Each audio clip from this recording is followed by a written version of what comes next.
Catapulting Commissions family. What's up, team? Welcome back to this week's episode of the Catapulting Commissions podcast. I'm your host, Anthony Garcia. Today's guest comes from me from north of the border, Dave Young. He is the co-host of the Builders Nuggets podcast. He's a business coach, entrepreneur, real estate investor. He is also a regional partner for Alair Homes, which is building custom homes. Overall, I'm excited to have this conversation as we talk about how we separate ourselves in crowded markets, how not to allow your industry to be commoditized, and how to truly accelerate your sales imprint in your industry by being just a little bit different. Dave, welcome to the show. Yeah, thanks. I'm looking forward to, how we can catapult each other here, Yeah, man. Well, let's just jump into this, right? So right now we have, and I'm assuming it's the same in Canada, and correct me if I'm wrong, but right now in the States, I mean, we have a housing boom that we haven't seen in let's say 12 years, 13 years. It's just nuts. And I'm seeing people pop up. I'm seeing real estate agents pop up. I'm seeing new home builders pop up, and I'm seeing this market getting crowded again. So I'd love to hear your thoughts on how do we stand out in that field, not to be just a commodity industry, but more importantly, I guess we'll start from the beginning. How did you first get into the custom building industry? Yeah, home industry. That's an interesting story. Thanks for asking. My background was always in real estate technology, entrepreneurship. I started buying investment properties when I was young, and worked on a number of my own projects, and got a call out of the blue one day from a franchise sales rep who I knew from something else, telling me about this great new system, this network that was coming to the market. He had the opportunity to work on it, wanted to partner with me on it, and was just like over the moon excited about this thing. And I said, "Hey man, like what is it?" And he says, it's a custom home building franchise. And I'm like, "Dude, I'm out." The joke in my house is the best tool in the toolbox is the checkbook. I'm not handy. I'm great at demo, but I'm not that kind of guy that gets in. Like I will start a project, but there's no way I'm finishing it. So I thought this is not the industry for me. I knew enough about it because of my real estate experience, and I'd worked with a number of builders and technology products that involved builders. So I was very familiar with the industry. And he was very compelling. He said, "Well, listen, there's this new system that's coming. You got to listen to this young founder. He's got this vision, and I'd like you to just agree to a 30-minute phone call with them." So I said, "Oh, you know what? It doesn't hurt." It sounded kind of compelling, and I thought, I'll go and listen. I know I'm not going to do it, but why not learn about something new and that's designed to shift an industry? And so I said, "Okay, I'll do it." He said, "Good, because I already told him you would." So I booked a 30-minute call with Blair McDaniel, the young, at the time, founder of Alair Homes, which was based out of Nanaimo, Canada. And that 30-minute call went 2 hours and 45 minutes. And I heard his vision about this fractured industry of all these great builders who are all on different business models. They're all doing things differently. They're not leveraging services. They're not collaborating the way that they could. And why not? And he looked at every other industry, from the automotive industry right through to real estate, restaurants. There had been some form of collaboration coming together, and beyond just home builders associations or small groups, but really leveraging services together from start to finish. And some of the world's greatest brands had grown from that. And what was missing, was, things like accountability, real structure, collaboration, mentorship, all in a focused way. So he just had the vision that, imagine if you put all these things together, you allowed everyone to have their own company, put their own spin on it, still charge their own rates and everything like that, but we were just going to support the heck out of them. And I'm like, that'll work. So this was in 2013. There was only maybe half a dozen Alair locations, in Canada, just looking at it going into the US. And today there's over 100 locations across North America, and the builders are doing very, very well. But so fast forward a little bit from that, I had the opportunity to open up a couple of markets in the US. So I oversee the North and South Carolina in the province of Manitoba, and very fortunate that I get to work with some amazing builders, and with my support team and the Alair sort of home office team, we're able to put these builders on steroids so that they can deliver an experience second to none and reduce the risk in their business and create businesses that are more valuable. So from my experience with doing that, my business partner in North Carolina, Dwayne Johns, and I, we decided, well, we want to share what we've been learning with the rest of the world. And that's when we started the Builder Nuggets podcast. Nothing to do with Alair, just sharing what we had learned through our collaborations throughout the industry. And an amazing thing happened. We started to attract other like-minded builders and thinkers who wanted to contribute to the show. And it's been so fun because we went in it to add value, and so many other people, we've been humbled by the response and other people reaching out to us wanting to be a part of the show, the stories that come in. Now that adds value to us, and we're able to put that in the coaching that we do with the businesses that we're looking to elevate. And it's funny, the word you use is catapult, the word I use is elevate. It's very very similar, and a really good place to start, because you wanted to talk about commoditization. The construction industry, it started out from a real early on, it was always a noble profession, right? And somewhere along the way, it lost an element of that, and it became somewhat commoditized, and more people were able to do it. People focused on price. You have HGTV and other shows that are, and advisors telling you go out and get 3 bids, which are actually meaningless because they're all make believe. Everybody's guessing. You have no idea what this house is going to cost. But those commoditization mindset crept in, and we feel like, especially with the podcast, we're trying to get away from that. We want to elevate the industry. We want to figure out ways to get people collaborating and understanding that it's not about price, it's about value. So if you focus on the value that you deliver, whether you're delivering a product or an experience or advice, protection, whatever it is you're delivering, I think the way I would go here is be worth it. Be worth it. And once you're worth it, this opens up all kinds of doors for you because you have belief in yourself, you've invested in your team, and we can dig into some of these things if you want to go granular on them, man. Because you've kind of pulled the string on me here, and I just started rolling. No, Dave, I mean, 100%. Before you go any further, you said something, right? Belief in yourself, right? And investing in yourself. Like, I just want to peel some layers back, because this conversation, I mean, 100%, there's so much value that's going to come out of some of the things that you're going to say, and I don't want to lose this stop. You said you jumped into an industry. I have to, I want to be a fly on the wall with that conversation at home. Hey, I'm going to join a custom building industry. I don't even have an impact driver. Like, I'm not the handy guy. I can't build things. But you had belief. You had belief in the vision. You had belief in yourself. So you essentially bet on yourself a long time ago. And then as you bet on yourself, you continue to improve.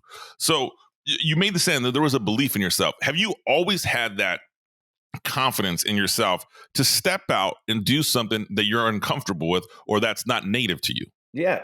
And I think the answer to that is sometimes. And it depends on, and this is, everybody's a little bit different. We all have different risk, tolerances, thresholds, a go for it button. And, safety is important to us in different ways. The way I'm wired, if it's something that I believe in and I think is going to work, and I give credit to Blair for being able to tell, and we can dig into this later too, he had a clear vision. He told a compelling story of what he wanted to achieve. He had a plan of how to do it. And he also said, how would you do it? What things do you see from your industry? So he saw it input. And right away, that was like a very strong magnet. And you have to, you're right. At that time, I was going into this because I believed that the business concept would work, that this was right for the industry, that we could elevate builders. it didn't matter to me that I didn't really know. Like, I sort of knew the main stages for building a house, but I didn't want to be a builder at all. In fact, I asked that as part of joining and becoming a regional partner, I wanted an exemption from that. I wanted to just work on the business side of things. And Blair said, no, if you are going to lead other people through this, if you're going to understand the concepts, it's like, you have to open a pilot office. And that was terrifying to me. So I went and took, like, to get my builder's license, I had to go and take a bunch of courses and dig into the technical stuff, set up a contracting business. And luckily, my first job came through somebody from the real estate side of things who said, hey, we've just bought this house, we know you're getting your builder's license and you're joining this company, we're going to wait for you because we trust you. And so that was a huge vote of confidence. And that was the first thing I realized, is that if people invest in you. And I thought, okay, well, that's a lot of pressure. It was a young family, and the wife was Italian. The rest of the Italian family is coming. It's got to be done by December 18th because my whole family is coming for Christmas. And, you hear all the stories that, like, deadlines missed and all that sort of thing. There was no choice. I had a personal relationship I had to deliver. So I just followed the software. I had the instruction, the mentorship, I had lots of encouragement and support. And luckily, I knew enough trades that were good. I put them in, and they were a gift to me. Like, those guys delivered. I just had to schedule them. They helped me with the scheduling, and we got that first project. Big success. After that, I was able to attract a friend of mine who was between work, who has a project management background. Hired him as a project manager. Now I was selling the jobs. He was coming in, overseeing the jobs. Then we grew to the next step. We bought a second office, grew to the next step. He became the general manager. He managed the team. I was still doing a little bit of sales. Shortly after that, maybe 2 years in, he was taking care of everything, brought in a new business partner. And over the last, couple of years ago, I exited both of those businesses. They're running well. They've actually merged with the new business owner. They've opened another office, doing far more business than we could have ever imagined. And then that allowed me to focus on the key aspects that I wanted to focus on, which was elevating, growing the brand and elevating the people within the brand, because I clearly understood all the tools and the things that were there to deliver an exceptional experience. And when I talk about that, it's not just an exceptional experience to your client. If you want to be worth it, you need to be worth it to your team, to each other, to your trade partners. You want to deliver that, that elevated experience every single interaction that you have. So how do you get there? And that's where we come back to the other question, which is, that belief, investing in yourself, right? So it can take a while to get there, especially for anybody who's out there right now. It's just, feels like they keep bumping up against the ceiling or getting frustrated, and you want to have a reset. The easiest place to start is to invest in yourself. Learn about how you're wired. Take some things like Colby tests or the Clifton Strength Finder test. Learn about yourself. Figure out what you're good at. Take inventory of what you're good at and what you're not good at. Once you understand that and how to do exercises like that, understand where you should be positioned in your business, the next investment you make in is everybody else on your team. But you have to do yourself first, because if you invest in them and they do all this stuff and you have no idea how to lead it and to inspire them with it, then you're going to get lost. You're going to get left in the dirt. But it really, if you're looking for a good starting point on being worth it, be worth it to yourself first. And you can build upon that. That's where your belief will come from, and then you can accomplish anything. But it's not easy. It takes training, and it's sometimes a hard look to analyze your faults and to really be vulnerable. It's one of the things that I had to do, like really look at the things that I was failing at and had to get off my plate. Understanding why I wasn't good at completing tasks and things that I needed to stop doing. It's a really raw exercise to go through if you're honest with yourself. But then you hit a point where it's like, okay, all of my life I've been taught that these things that I'm not good at, I have to improve on. Well, why would I spend time working on something I'm never going to be good at when I can focus on what I love to do and I'm exceptional at, so that you're constantly working in your effortless ability zone, which is so fulfilling for you. What that does is all those things that you thought of as crappy tasks before, those are actually, if you flip that and think of those as opportunities for other people, and you have a compelling mission and a culture of elevation, and people who thrive on doing those things, implementer or people who have an integration mindset that want to, work on these tasks, those accomplishing those small things fulfills them, creating opportunity for them.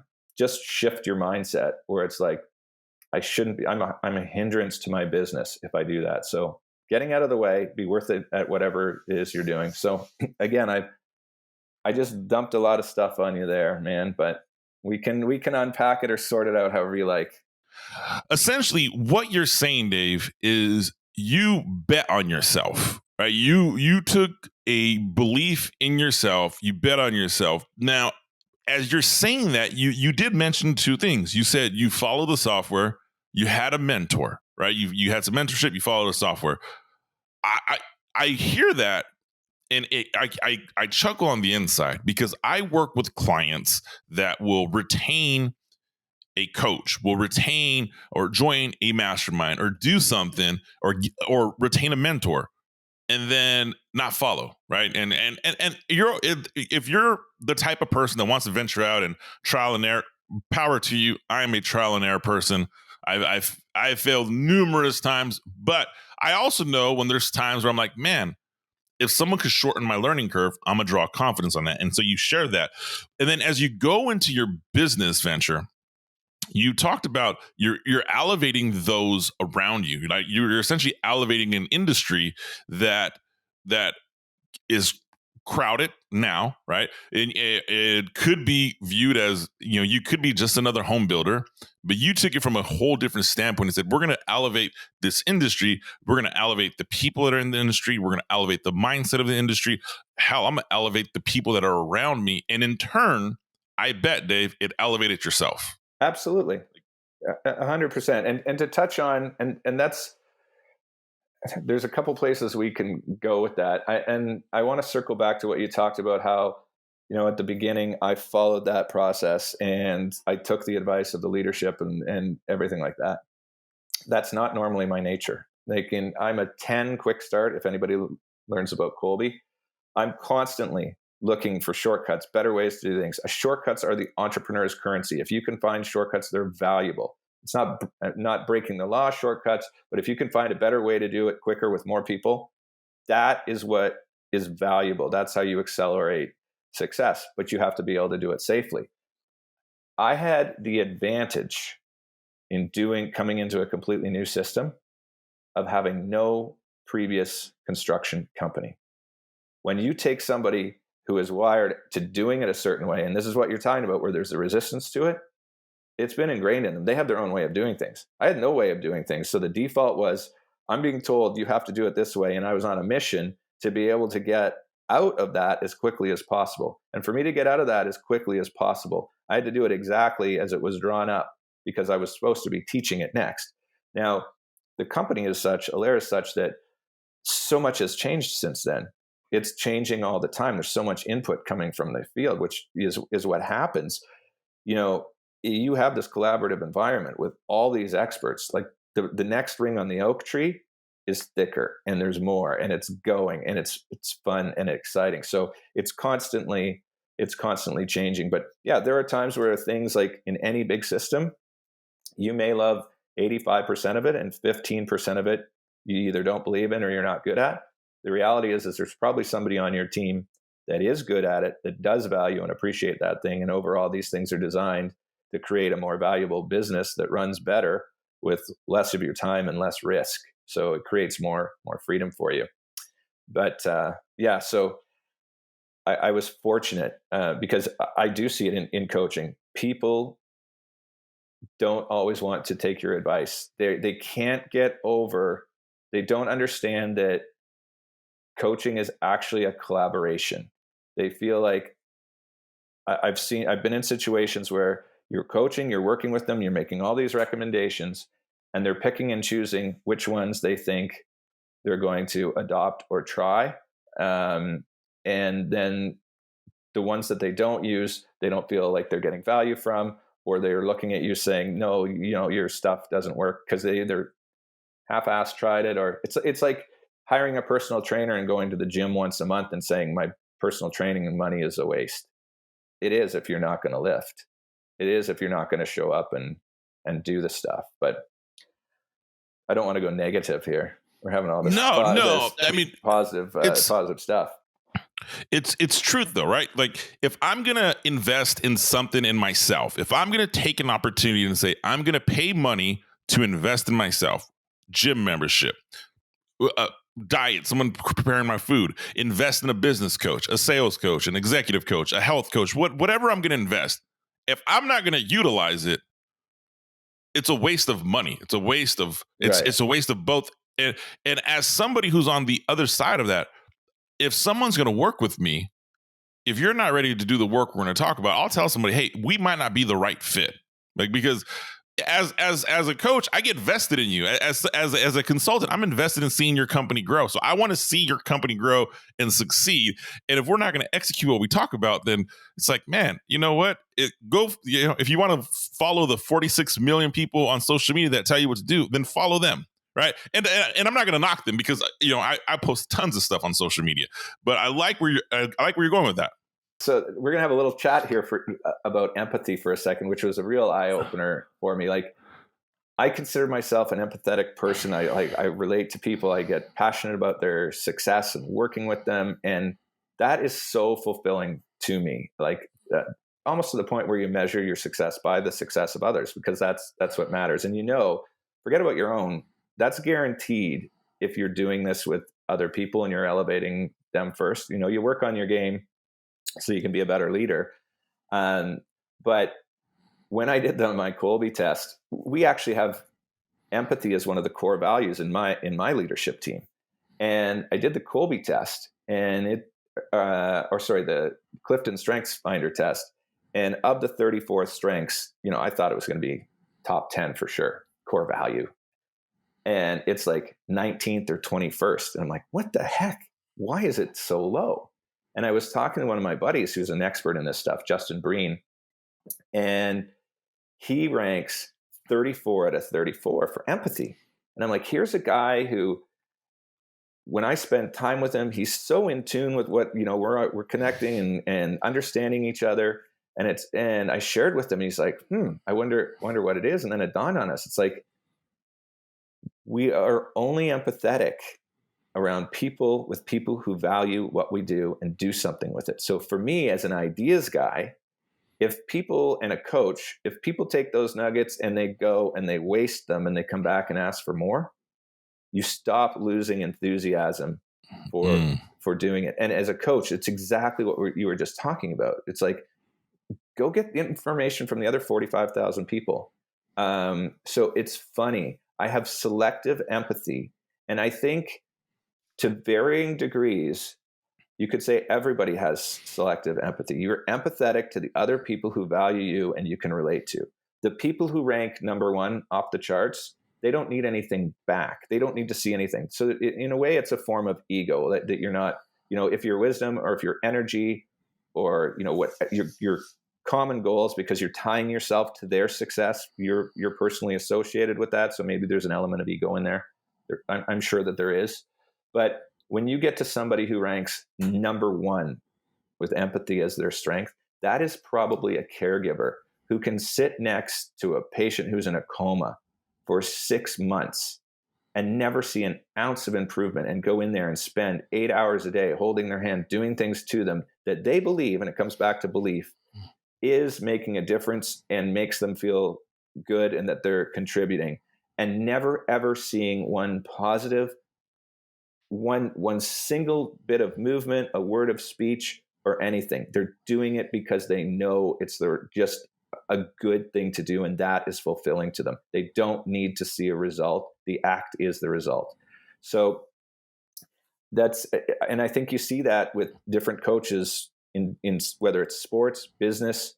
You don't end up having time for the people who either aren't trying, aren't performing, or aren't respecting, your ways. So it's a common occurrence, but I'd never thought of it that way before. That it was really selective empathy and, to some degree, your ego wanting to see a result of the work that you're doing as well. It's funny how you say that, because I have a lot of those. I didn't even realize that. I'd have to go look at my Kobe score and see where that sits for me, because I anticipate, or I would expect that I have some similarities in line with you. And I've been on the other side of that. There is a very successful individual that is in network marketing, that developed a direct sales organization, network marketing. Had coffee with a gentleman, 18 years ago, 17 years ago. Let's see, yeah, 18 years ago. And had recruited me to work in his multi-level marketing company. And I was like, okay. And so we spent some time. I really didn't do the work. I was like, I don't believe this. And I was just kind of being nice. And he quickly picked up on that. And the last meeting we had, he's like, look, I spend time with people who are going to take the action and apply it. He was a relatively young guy. He's like, Anthony, you're not that guy right now. If you decide to be that guy, let me know. I don't know if I'll still be at this level to invest this time in you, but I thought you were somebody different. I'll never forget this conversation. Yeah. That company, and I don't even mention the name anymore, but that company is a massively large, incredibly successful company. And the guy is now, he's been on Forbes. And I look at it, I'm like, man, had I just listened, right. But I didn't know. I mean, Right. I was a kid. So, And this is the thing. Like, sometimes you just don't know, and this is why we have podcasts and we share these stories of being dumbasses, where it's like we, you don't know what you don't know, and sometimes it's worth it to dig into it, to take that half an hour call or to learn about it and say, okay, is there something there? Is there something that I believe in, that I can get my head around and make it part of who I am and what I do? And you just weren't ready for it. Either you weren't open to it, or you were distracted, or you didn't have the maturity at the time, whatever. I've been all those things at different times. And there's still opportunities that I'm probably missing out on right now because I haven't taken the time to dig into them, or oftentimes the story was not compelling enough to capture you. So that's another important thing too that we can talk about in being worth it and being a leader. If you have to be able to show your culture, you have to be able to tell your story, you have to have other people see and experience and feel your value and be the ones who amplify it for you.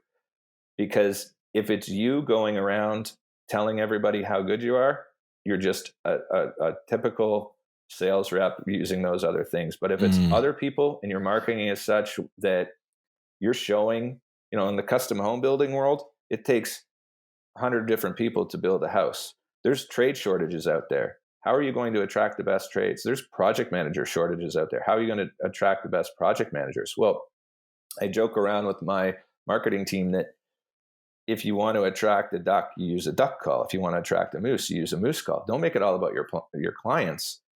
In your videos, in your posts, have clients interacting with project managers. Have project managers interacting with your trade partners on the job site, celebrating them, saying, "Hey, look at this electrical setup. Look at how clean this board is. This is what you want from an electrical contractor." And other electrical contractors hear that electrical contractor call and say, "Wow, that's a company I want to work for. I'm appreciated and I'm valued there." And project managers see that project manager and say, "Well, look, he's doing these cool things." And the electrical guy is right after that saying how amazing it is to work with Lisa and what a great job site she runs. And we wanted to keep it clean because of that. So now clients are looking at this video and saying, "Wow, we wish we had Lisa as our project manager. We wish we could have look at the sub trades that she works with. How do we get, they have a great trade base." So telling these stories in a different way, that's just the tip of the iceberg on the marketing piece. But Blair told his story to me. It was compelling to me, and I got behind it. That's what you want to have happen with your teammates. So if you elevate yourself, you learn, and you have a very compelling story and a clearly defined mission, and you have a system and a process and a dedicated way to elevate people, and you share that with them, they're going to be attracted, and they're going to begin to commit to you. And then you just need to continually make investments in them, because you're asking them to trade their most valuable thing, time, for your mission, for money, and to go on your mission. And right now, people will jump ship. I mean, there's stories out there, $25,000 more, go over here. How do I keep my people? Well, that's because you have a commoditized company. You don't have the right culture. Maybe yes, you're underpaying your people. You got to stay with the times on that. You got to be mindful of that piece, because it is a key component.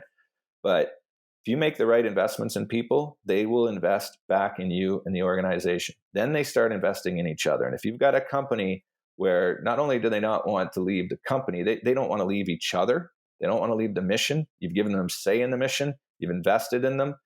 They see where they're going, and you're creating opportunity. Why would they leave? Somebody going to leave for 10 grand more and roll the dice and start over on that?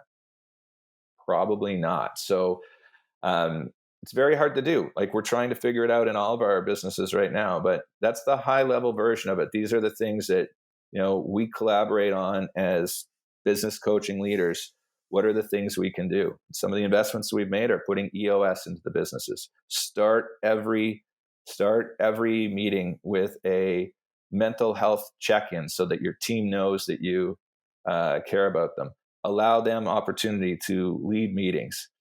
Stop looking at, one of the things for project managers is, hey, we want you billable 95% of the time. You're looking at them as a cost instead of an investment.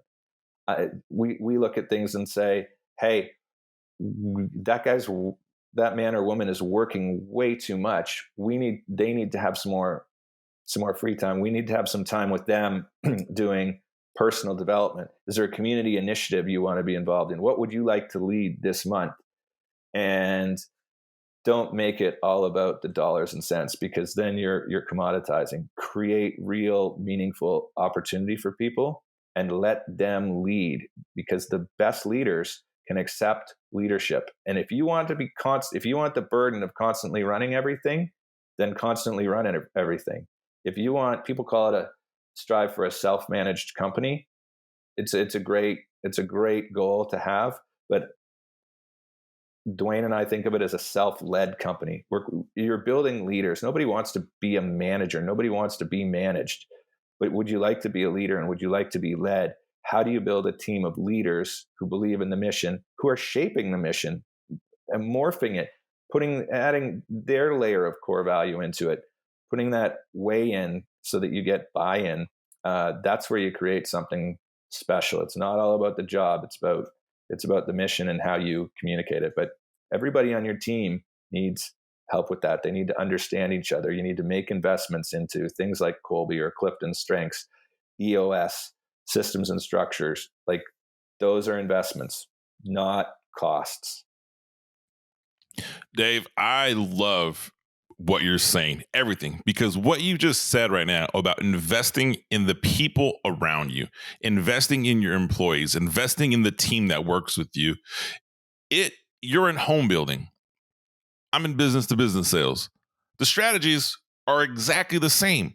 Invest in the people around you. And if you really want to take a scale out of this, you look at some of the best teams in the world, like some of the greatest teams, whether the professional sporting teams, Olympic teams, whatever the situation is, the investment that it goes into leveling up these teams is so big that it's not a cost. It's truly an investment, because if I invest in my people, I know people are going to in turn invest back into me. It's that old saying, right? People will do more for a team than they will for themselves, but they're only going to do more for the team if the team came to them and invested in them as an individual. And it's just, I truly believe that. And to hear you say that in your industry resonates so well with me. I know it resonates with the Catapulting Commissions family. So I love the conversation that you're going with that in that capacity. as we come to the end here, we have a few minutes here before we wrap up. One of the things that I want to extract before we finish up here. So you invest in others, you've invested in yourself, you've done things well. There's somebody listening to this show right now that is saying, I like what Dave has to say, but I'm new to this. Yeah. I'm new to building a team. I'm new to investing in others. What are the pitfalls this person should avoid? Oh, it's funny. I don't think I've ever, so inaction, I guess I would say, if you've identified it, if you're willing to sit on it and continue to business as usual, probably the first pitfall. I instantly switched gears to, what do you do about it? I would say go talk to some professionals. We mentioned Kolbe. That's, starting to understand yourself, what you're good at, what you like doing, learning about that. Kolbe is spelled Kolbe. It's the A index is sort of the starting point for the test. Clifton Strengths Finder. That's another interesting thing to do. Make that investment in yourself and your team. Have somebody help you learn about it. EOS was a fantastic investment for us. So Gino Wickman wrote the book Traction. Go start learning about some of these things and see what resonates with you. You'll probably start to think about, I have some keywords that are important to me, like elevation, value. We didn't talk about it today, but making yourself undeniable. When you hear other thought leaders talk about those things, start to follow them maybe a little bit and learn about it. And if there's one thing to avoid, it's negativity too. Like, just stamp it out wherever you can. If people want to come and complain or tell you you're crazy for doing that, just try and shield that out and go work on your own belief and your own way of figuring out what you can get behind. And then research business coaches. For me, I read a book called Who Not How, which really changed that, combined with EOS and the tests, the getting to know yourself test that I talked about. They talk about 4 freedoms in there. Who Not How is by Dan Sullivan and Ben Hardy. And when I read that, Dan Sullivan is a business coach. Days later, I'm signed up for the strategic coach program. And in fact, I have my first in-class session, because it's all been virtual during COVID, next week. So I'm looking forward to that. But part of that investment is to get some sort of coaching and find a coach that, you can connect with, or a coaching program where you're around. Sometimes one-on-one is what you need, but other times getting in a group with other business owners, especially if you've been isolated, trying to do everything yourself, feel like, people get lonely in this business too. You're surrounded by a team, but you're lonely because you're bearing a weight that nobody else is bearing with you. And that can be frustrating. You don't know who to talk to. But getting in a room with other business owners, find some collaboration. Those are all things to do to help you figure out how you're going to be the right leader, how you're going to identify and attract and invest in the right people, because it's those other people who are going to elevate you and create your success. A lot of times people look at, like, when we talk about building freedom in our business or building a more valuable business, we get challenged by people who say, well, that's great for the business owner. Like, here's this business owner that's getting rich off the backs of these other people. A lot of times society has that mindset that it's the business owner that's getting rich or getting freedom or getting fulfillment or getting all the rewards. If you build your business around elevating and making the right rewards for your team, and that doesn't just mean, a better car allowance or an extra week of vacation or $10,000 more. No, it's like real investment in them as a person, in their growth, and putting them in things that they love to do and protecting them from the wrong clients. Don't take on a client that is going to be an 18-month giant struggle for your project manager. They're going to hate it. Only pick the right people. And, when I talked about those 4 freedoms, freedom of time, it's freedom of money, freedom of purpose, and freedom of relationship. When you're only working with the right people, the right clients, you've got the right market partners, you got the right trades, you got the right third-party affiliates, right team members, that's when the magic happens and you're automatically elevated. Don't focus on what's rewarding to you. Focus on what's rewarding to them, and you will automatically have an organization that provides a rewarding experience to everyone. And when they start thinking about delivering that rewarding experience internally to each other and to you as the business owner, because that's the real spot you want to get to, where they're thinking about, what can I, like when my team is thinking about, okay, what can we take off Dave's plate? What can we make it easier for him?